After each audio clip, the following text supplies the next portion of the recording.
Assalamualaikum warahmatullahi wabarakatuh. Selamat siang teman-teman. Perkenalkan, nama saya Vivin Rahmatul Azizah. Di sini saya akan menggantikan jam perkuliahan dari Mr. Dosen karena beliau saat ini sedang dalam perjalanan tugas. Baik teman-teman, sebelum kita memulai kegiatan perkuliahan pada hari ini, alangkah baiknya jika kita melakukan doa sesuai keyakinan dan kepercayaan masing-masing.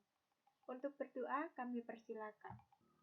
Oke teman-teman, pada pertemuan hari ini kita akan membahas materi tentang pengantar sosiologi. Di antara mahasiswa-mahasiswi ini, apakah ada yang sudah tahu apa itu sosiologi?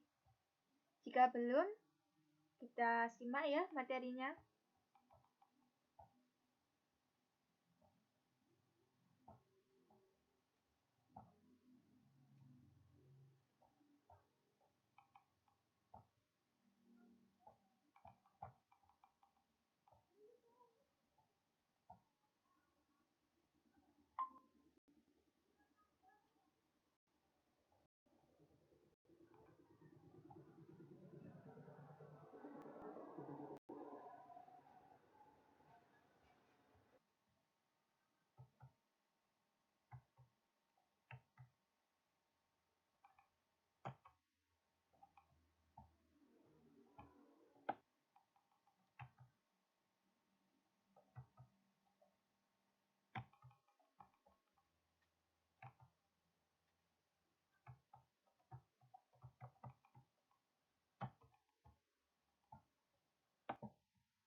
Pasti di pikiran kalian itu terbesit, apa sih sosiologi itu? Sosiologi itu berasal dari etimologi yang berasal dari kata Latin yaitu socius yang artinya teman dan logos yang berasal dari bahasa Yunani yang artinya ilmu. Sedangkan pengertian secara luas, sosiologi diartikan sebagai ilmu yang mempelajari interaksi manusia di dalam masyarakat. Untuk batasan sederhana dari sosiologi adalah ilmu tentang masyarakat. Kata masyarakat di sini digunakan dalam konteks kehidupan bersama, di mana ada kehidupan bersama dan saling mempengaruhi perilakunya. Disitulah ada masyarakat yang menjadi fokus dalam kajian sosiologi. Dengan kata lain, sosiologi bermaksud untuk mengkaji kejadian-kejadian dalam masyarakat, yaitu persekutuan manusia yang selanjutnya berusaha untuk mendatangkan perbaikan dalam kehidupan bersama. Pengertian sosiologi menurut beberapa ahli.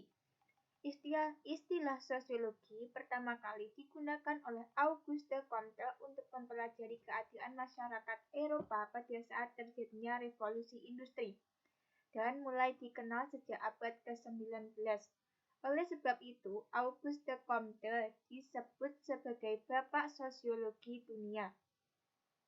Auguste Comte menyatakan dalam pernyataannya mengenai sosiologi adalah suatu disiplin ilmu yang bersifat positif, mempelajari gejala dalam masyarakat yang didasarkan pada pemikiran yang bersifat rasional dan ilmiah. Berdasarkan dari gejala sosial sosiologi, dapat dibedakan menjadi sosiologi statis dan sosiologi dinamis. Lalu, apa itu yang dimaksud dengan sosiologi statis dan sosiologi dinamis? Sosiologi statis adalah sosiologi yang memusatkan atau fokus pada hukum statis yang menjadi dasar adanya masyarakat. Sedangkan sosiologi dinamis adalah sesuatu disiplin ilmu yang berfokus pada perhatian terhadap perkembangan masyarakat dalam arti perkembangan pembangunan. Yang kedua ada pengertian sosiologi menurut Max Weber. Menurut Max Weber, sosiologi adalah ilmu yang memahami tindakan-tindakan sosial atau tindakan yang dilakukan dengan mempertimbangkan dan berorientasi pada perilaku orang lain. Yang selanjutnya ada pengertian sosiologi menurut Emil Durkheim. Menurut Emil Durkheim, sosiologi adalah ilmu yang mempelajari mengenai fakta sosial. Fakta sosial di sini yang dimaksud adalah cara bertindak, berpikir, dan cara merasakan sesuatu serta mampu melakukan pemaksaan dari luar terhadap individu. Pokok pembahasan sosiologi. Yang pertama ada menurut Emil Durkheim. Menurut Emil Durkheim, pokok pembahasan sosiologi adalah membahas mengenai fakta sosial, di mana fakta sosial yang dimaksud adalah pola atau sistem yang mempengaruhi bagaimana cara manusia bertindak, berpikir, dan merasa.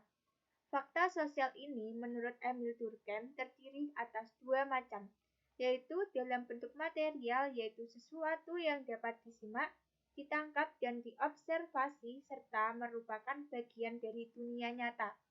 Contohnya adalah norma hukum.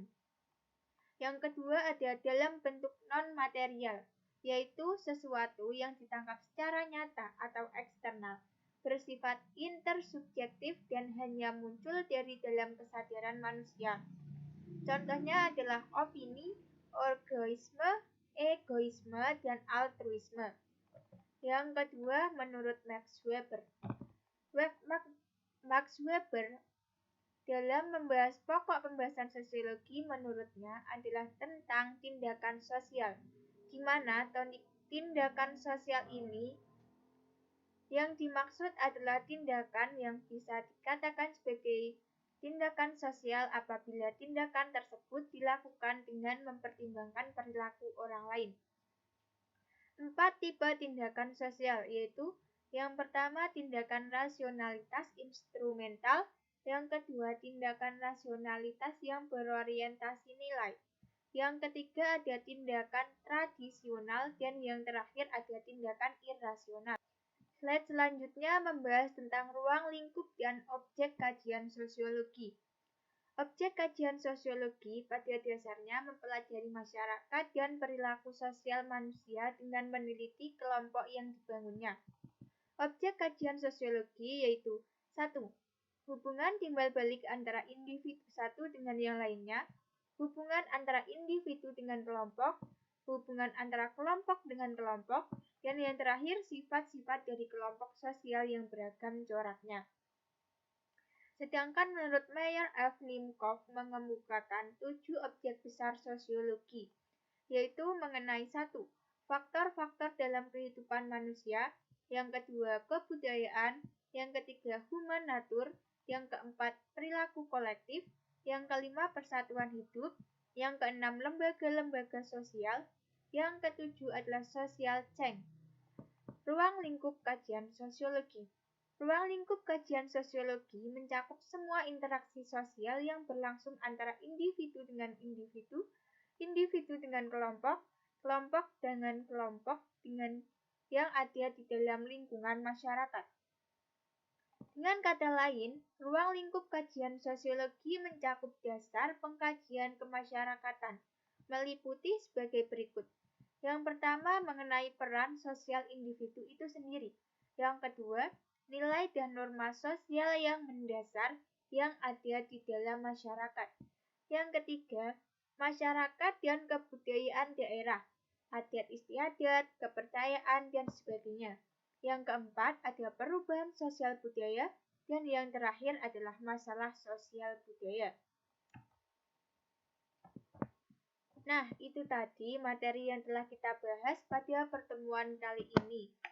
Jika ada yang ingin ditanyakan atau saya menjelaskannya terlalu bertele-tele atau kurang dipahami, silakan dipertanyakan. Mungkin saya bisa menjelaskan ulang. Jika tidak ada yang bertanya, maka perkuliahan pada hari ini akan saya tutup. Jangan lupa nanti absen di Google Classroom ya, teman-teman. Sekian perkuliahan dari saya, kurang lebihnya saya mohon maaf. Sekian dari saya. Wassalamualaikum warahmatullahi wabarakatuh.